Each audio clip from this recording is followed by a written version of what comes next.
இப்ப எப்படி இருக்கு மாம்ஸ்? உளவி கூட்ட கலைச்சு விட்ட மாதிரி உயின்னு ஒரு சவுண்ட் தான் மாப்பிள்ள கேக்குது.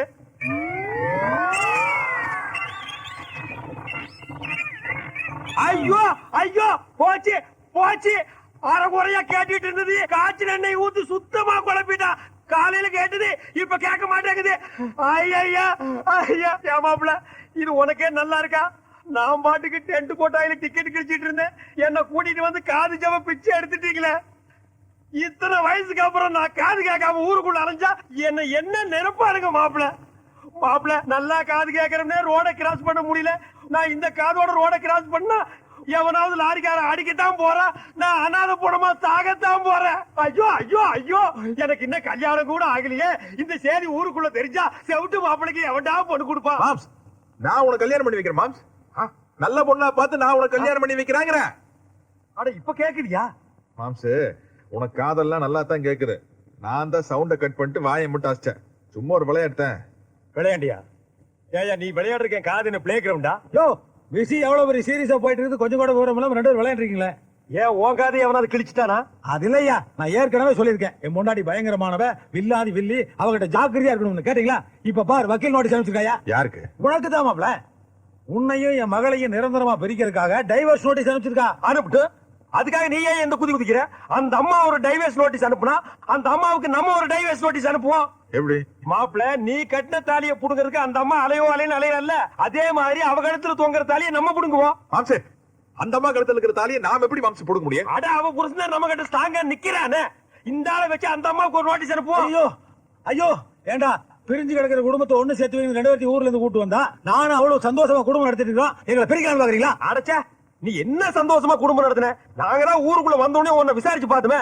நீ ஒண்ணு இல்லையாம சும்மா அள்ள கட்டி அலைஞ்சிருக்கா மாப்பிள்ள. மாப்ள, ஏதோ அவ போட்டதை தின்னுட்டு வெள்ளை வெட்டி கட்டிட்டு கௌரவமா சுத்திட்டு இருக்கேன்.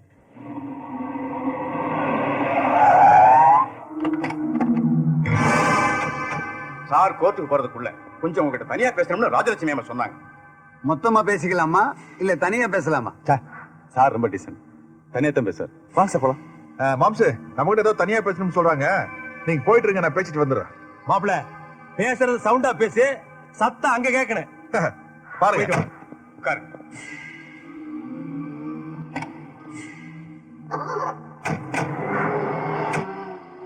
என்னது ஏதோ பிரச்சனை பேசணும் கூட்டு வந்து இப்படி சைலண்டா இருந்தா என்னதா? ஆனா கோர்ட்டுக்கு போன லேட் ஆகுது. பிரச்சனையை கோர்ட்டுக்கு போயும் பேசலாம், இந்த காருக்குள்ள உட்காந்தும் பேசலாம்.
இதுக்கு முன்னால கோர்ட்டுக்கு வந்திருக்கிறியா? வந்திருக்கேன்.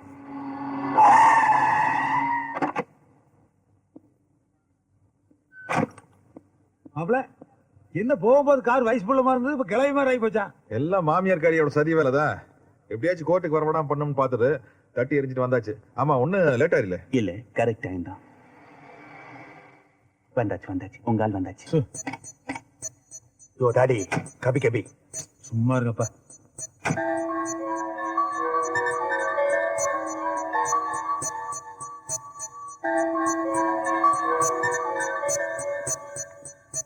பிரியா பிரியா சொல்றது கேளு. இப்ப ஒரு நிமிஷம் என்ன பிரியா பிரியா எதா இருந்தாலும் வீட்டுல வச்சு பேசிக்கலாம். இது பாரு, நான் போட்ட வேஷமெல்லாம் போயிட்டேன். ஆனா உன் கூட சேர்ந்து வாழணும்னு ஆசைப்பட்டேன் பாரு, அது உண்மை. நான் உன்னை ஏமாத்திருந்துக்கா நீ எனக்கு என்ன தண்டனை வேணாலும் கொடு. அதுக்காக குடும்ப பிரச்சனையை கோர்ட்டு கொண்டு வந்துடாத. ப்ளீஸ் வா போலாம். நீ இந்த கெஞ்சினியே உன்னை கொஞ்சமாவது மதிச்சாலாவா? அங்க பாரு, ஆத்தாடு மகளும் ஜோடி போட்டு போறது. கோர்ட்டுக்கு போற மாதிரியே போறாளுங்க. ஏதோ ஜவுளி கைக்குள்ள போற மாதிரி போறாளுங்க. அவதான் ஆத்தா பேச்ச கேட்டு கோர்ட்டு படியை மிதிச்சுட்டா. இனி கூண்டு மேல ஏறி நின்னு உன் கூட வாழ மாட்டேன்னு சொல்ல போறா. அதை கேட்டுட்டு நீ வர போறியா? இந்த பார், அவ அப்படி சொன்னான்னு வையி, அந்த நிமிஷமே அந்த இடத்திலேயே அவ கூட வாழ எனக்கு இஷ்டம் இல்லைன்னு நீயே சொல்லி போடணும். ஒரு அவ்வளவு திமிர் இருக்கும்போது, நீ ஆம்பளை சிங்கையா, உனக்கு எவ்வளவு தில்லு இருக்குன்னு. முதல்ல அவளை பார்த்தா பொம்பளை மாதிரியா இருக்கு. ஜவுளி கடை பொம்மை மாதிரி இருக்கா. ஆள் சேகப்பு தோலா இருக்கான்னு நினைச்சு ஏமாத்துறாத. எல்லாம் ஜில்பி வேலை காட்டி ஏமாத்துறாளுங்க. இந்த மாதிரி மாப்பிள, நம்ம குடும்பத்துல சம்பந்தம் பண்றதுக்கு அவன் கீவுல நிக்கிறா. நீ என்னமோ போய் அவளை தாங்கிட்டு நிக்கிறியா? இப்ப நீ ஏன்னு சொல்லியா? இதை விட சூப்பர் பிகர் 100 கொண்டு வந்து நிப்பாட்டுறேன். இல்ல அந்த பொம்மையோட தான் நீ குடும்பம் நடத்துவேன்னு சொல்லு. எத்தனை ஜவுளி கடை ஏறி இறங்கினாலும் பரவாயில்ல, அத்தனை பொம்மைகள் கொண்டு வந்து வரிசையா நிறுத்துற. அதோட குடும்பம் நடத்திக்க. இன்னென்ன மாப்பிள, உங்க அப்பா தாத்த காலத்துல இருந்து ஒரு சின்ன பிரச்சனை கூட கோர்ட்டு போலீஸ் ஸ்டேஷன் போனதில்ல. நம்ம குடும்ப கௌரவம் தெரியாம இன்னைக்கு கூண்டுல ஏறி நாரா கிழிக்க போறா. அதை கேட்டு வர போறியா? போய் கேளு. எல்லாத்துக்கும் காரணம் இந்த தாடி தான். இவன் கவி கவி பாடுறதுக்காக நம்ம எல்லாரையும் கொண்டு வந்து களத்துல இறக்கிட்டான். இருடி, கோர்ட் முடியிட்டு உனக்கு கிளைமேக்ஸ் தான். யுவர் ஆனர், இது ஒரு கண்கட்டி வித்த மாதிரியான கேஸ். இதோ நிக்கிறாரு இவரு. தான் ஒரு பிசினஸ் மேன், மல்டி மில்லியனர்னு எக்கச்சக்கமான பொய்களை சொல்லி என் கிளைண்ட் பிரியாவை ஏமாத்தி கல்யாணம் பண்ணிக்கிட்டார். அது மட்டும் இல்ல, இவங்க அவர் ஆசைக்கு இணங்கலைங்கிறதுக்காக அவங்கள பலாத்காரப்படுத்தி அடிச்சு கொடுமைப்படுத்தி இருக்காரு. இதுக்கெல்லாம் மேலாக தேவி ராஜலட்சுமி அம்மாவோட அப்பாவி புருஷனை இவர் பக்கம் சேர்த்துக்கிட்டு அவங்களோட கோடிக்கணக்கான சொத்துக்களை அடையவும் திட்டமிட்டு இருக்காரு. இந்த 3 குற்றச்சாட்டுகளுக்காக இபிகோ 420, 470 மற்றும் 514 கீழ் இவருக்கு அதிகபட்ச தண்டனை வழங்கும்படி கேட்டுக்கொள்கிறேன். That's all your honour. I object your honour. அவங்கள ஏமாத்தி கல்யாணம் பண்ணதா சொன்னது உண்மை இல்ல. 2 பேரும் காதலிச்சு தான் கல்யாணம் பண்ணிருக்காங்க. ஒருத்தர் புரிஞ்சுக்கிட்டு ஒன்னா குடும்பம் நடத்திருக்காங்க.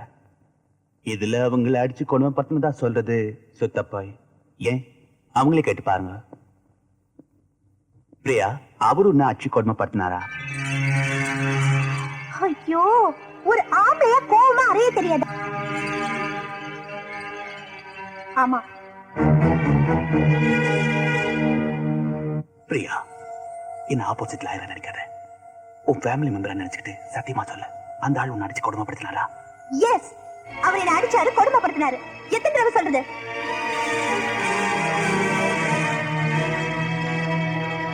No more questions, Your Honor. இந்த வழக்கு வரும் 18ஆம் தேதிக்கு ஒத்திவைக்கப்படுகிறது. சாரி, பிரியா லவ்லி அடிக்க சொன்னது எனக்கு தெரியாது. என்ன தெரியாது? மாப்பிள, அந்த அம்மா கிட்ட இவன் பொட்டி வாங்கிட்டான். இவன் பேசல, பொட்டி பேசுது.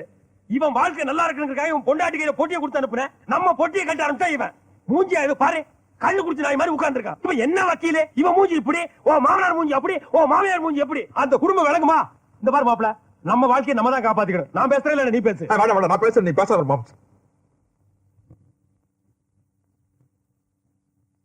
யுவர் ஆனர், என் கட்சிக்காரர் பிரியாவிற்கு இப்படிப்பட்ட கொடுமைக்கார புருஷனிடமிருந்து விவாகரத்து அளிக்கும்படி கேட்டுக்கொள்கிறேன். ஐ அப்ஜெக்ட் யுவர் ஆனர். சாமி ஐயா உட்காருங்க ஐயா, நீங்க உட்காருங்க ஐயா. இது என்னோட வாழ்க்கை பிரச்சனை, நான் பாத்துக்கிறேன். என்ன நான் காப்பாத்திக்கிறேன் சாமி. ஜட்ஜையா, அவங்களுக்கு என்னமோ என் கூட சேர்ந்து வாழ பிடிக்கலன்னு சொல்றாங்கல்ல, எனக்கு அவங்களோட சேர்ந்து வாழ பிடிக்கல. அதனால முதல்ல அவங்க கிட்ட இருந்து எனக்கு விவாகரத்து வாங்கி கொடுங்க. என்ன அப்புறம் எதிர்கட்சி வக்கீல் சொன்னாரு, நான் பணக்காரன்னு சொல்லி ஏமாத்தி அப்படின்னு. அதே நாங்க ஒண்ணு ஏமாத்துறீங்க. அவங்களுக்கு காரு, பங்களா, ஃபேக்டரி, லேட்டஸ்டா சொத்து இருந்தா எங்களுக்கு தோப்பு, துறவு, வாய்க்கா வரப்புன்னு அப்படி வில்லேஜ் டேபிள் வச்சிருக்கா. நாங்க ஒண்ணு அண்ணன் காவடி இல்ல, 3 தலைமுறைக்கு உட்கார்ந்து சாப்பிட முடியும். அப்புறம் இன்னொன்னு என்ன சொன்னீங்க? அந்த அம்மா மேடம் ராஜலட்சுமியோட அப்பாவி புருஷனை கைக்குள்ள போட்டுக்கிட்டு சொத்துக்களை எல்லாம் ஏமாத்தி அடிச்சுட்டு போயிடலாம்னு. இது பாருங்க ஜெயத்தையா, அவர் சொன்னாரு பாருங்க, அப்பாவி புருஷன். தட் இஸ் மை மாமனார். அது ஒண்ணு மட்டும்தான் உண்மை, மீதி எல்லாமே பொய். நீங்களே யோசிச்சு பாருங்க ஜெயத்தையா.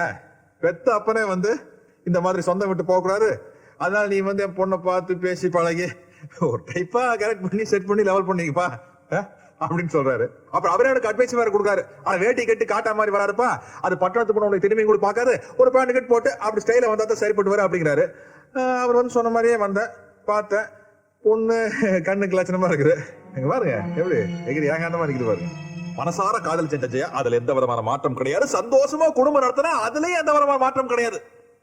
இந்த கல்யாணமான பொண்ணுங்களுக்கு பிரச்சனைய மாமியார் உடமையெல்லாம் கிடையாது. அது அங்க ஒண்ணு இங்க ஒண்ணு அத்தி போத்த மாதிரி நடக்குது. பிரச்சனை என்னன்னா அந்த பொண்டாட்டிகளோட அம்மா தான். அவங்க கொடுக்குற ராங்கான அட்வைஸில் தான் அவங்க மனசுல குழப்பம் ஏற்படுது. அப்படி இப்ப அங்க குழப்பம் ஏற்படுத்தா நம்மளை விட்டு விலகி போறோம்னு ஆசைப்படுறாங்க. போகட்டு, நல்லா போகட்டு, போற இடத்துல உயிரோட இருக்கணும்ல. நாங்க வில்லேஜ் மாப்பிள்ளைன்னு தெரிஞ்சோன்னா அவங்களுக்கு நம்மளை பிடிக்காம போச்சு. அதனால அவங்க வயிற்றுக்குள்ள வளர என் புள்ளையும் பிடிக்காம போச்சு. குடும்ப டாக்டர் கிட்ட போயிருக்காங்க கருவை கலைக்கிறதுக்காக. டாக்டர் சொல்லிருக்காரு 4வது மாசத்துல கருவை கலைச்சோம்னா தாயோட உயிருக்கு ஆபத்துன்னு. அதுக்கு அந்த அம்மா ராஜலட்சுமி அம்மா சொல்லிருக்காங்க, பொண்ணு செத்தாலும் பரவாயில்ல, எனக்கு என் பிரஸ்டீஜ் தான் முக்கியம்னு. கஜையா, உங்களுக்கு சந்தேகம் வந்தா குடும்ப டாக்டர் கேட்டு பாருங்க. அவர் சொல்றதுல போய், அவர் சொல்றதுல போய், அவரை நம்பாதீங்க, அவரை நம்பாதீங்க. He's a cheat. அவரை நம்பாதீங்க.